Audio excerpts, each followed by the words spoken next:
Միացյալ Նահանգների 45-րդ և 47-րդ նախագահը Դոնալդ Թրամփը կրկին խոսում է երրորդ անգամ առաջադրվելու հնարավորության մասին, թեև դա արգելվում է Ամերիկայի սահմանադրությամբ։ Ես չեմ կատակում, ես սիրում եմ աշխատել, վստահեցրեց 77-ամյա Թրամփը նախօրեին NBC News-ին տված հարցազրույցում։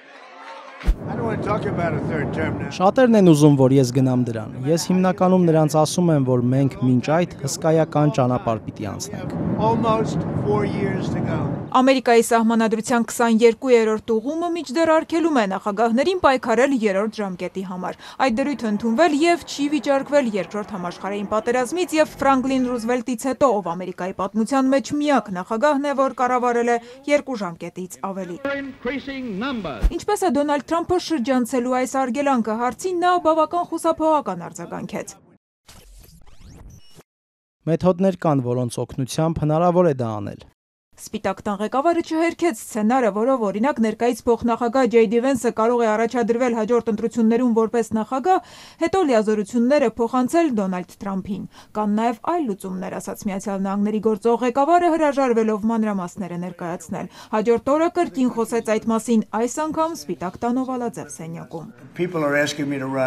Մարդիկ են ինձ խնդրում առաջադրվել։ Մի ամբողջ պատմություն է ստեղծվել դրա շուրջ։ Ես չգիտեմ, բայց նրանք ասում են, որ ձևեր կան դրան հասնելու։ Երրորդ անգամ պաշտոնավարելու գաղափարը առաջին անգամ չէ հնչում Դոնալդ Թրամփի շուրթերից։ 2020-ի նախընտրական հանդիպումներից ժամանակ օրինակ նա հայտարարել, թե հարցը կլուծեն բանակցություններով, ում հետ եւ ինչպես նախագահը չէր հստակեցրել։ 2018-ին էլ նախընտրական դրամահավաքի ժամանակ Թրամփը Չինաստանի անժամկետ ընտրված առաջնորդ Սի Ցզինփինին էր հիշել ու կատակել։ Գուցե մի օր էլ մենք նման բան փորձենք։ Թե ինչպես հստակ չի անգամ Մասաչուսեթսի Յավբանական համալսարանի պրոֆեսոր Պիտեր Մալագուտիի համար։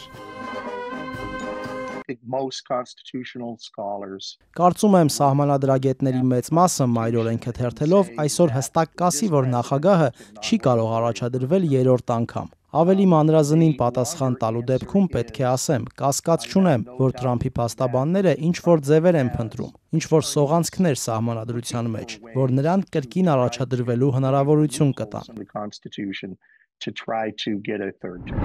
Իդեպ այս տարվա սկզբին Դոնալդ Թրամփի կուսակիցներից մեկը, ներկայացուցիչների տան անդամ Էնդի Օգզը, արդեն իսկ շրջանառության մեջ է դրել սահմանադրական փոփոխությունների մի բանաձև, որով առաջարկվում է մայրօրենքի 22-րդ ուղղումը փոխել հետևյալ կերպ։ Միևնույն անձը չի կարող 3 անգամից ավելի ընտրվել Միացյալ Նահանգների նախագահ, ինչպես նաև չի կարող ընտրվել 2 անգամ անընդմեջ կառավարելուց հետո։ Տեսականորեն, եթե այս փոփոխությունն ընդունվի, երրորդ անգամ պաշտոնավարելու իրավունք կստանա ներկայումս ողջ նախագահներից միայն Դոնալդ Թրամփը, քանի որ թե Բարաք Օբաման, թե Բիլ Քլինթոնը, թե Ջորջ Բուշը պաշտոնավարել են 2 անգամ անընդմեջ։ Միայն թե այդ փոփոխությունը կյանքի կոչելու համար դրան պետք է համաձայնեն ներկայացուցիչների տան եւ Սենատի 2/3-ը։ Թրամփի կուսակից հանրապետականները օրենսդիր 2 պալատներում էլ այսօր մեծամասնություն ունեն, բայց միևնույն է նրանց ձայները 2/3-ի համար բավարար չեն։ Եթե անգամ այդ խոչընդոտը հաղթահարվի, հարցը պետք է դրվի նահանգների դատին, եւ փոփոխությանը պետք է հավանություն տան Ամերիկայի 50 նահանգներից առնվազն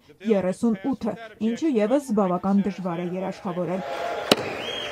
Մինչ օրս Միացյալ Նահանգների պատմության մեջ սահմանադրության միայն 1 ուղում է չեղարկվել։ Այս վարչակազմը բազմիցս է ցույց տվել, որ արհամարհում է օրենքի գերակայությունը։ CBS-ին ասել է Նյու Յորքի համալսարանի սահմանադրական բաժնի պրոֆեսոր Նոա Ռոզենբաումը, ընդգծելով. «Կկարողանա Թրամփը խախտել օրենքը եւ անորոշ ժամանակով մնալ իր պաշտոնում։ Այո, եթե միայն ամերիկացի ժողովուրդը դա թույլ տա նրան»։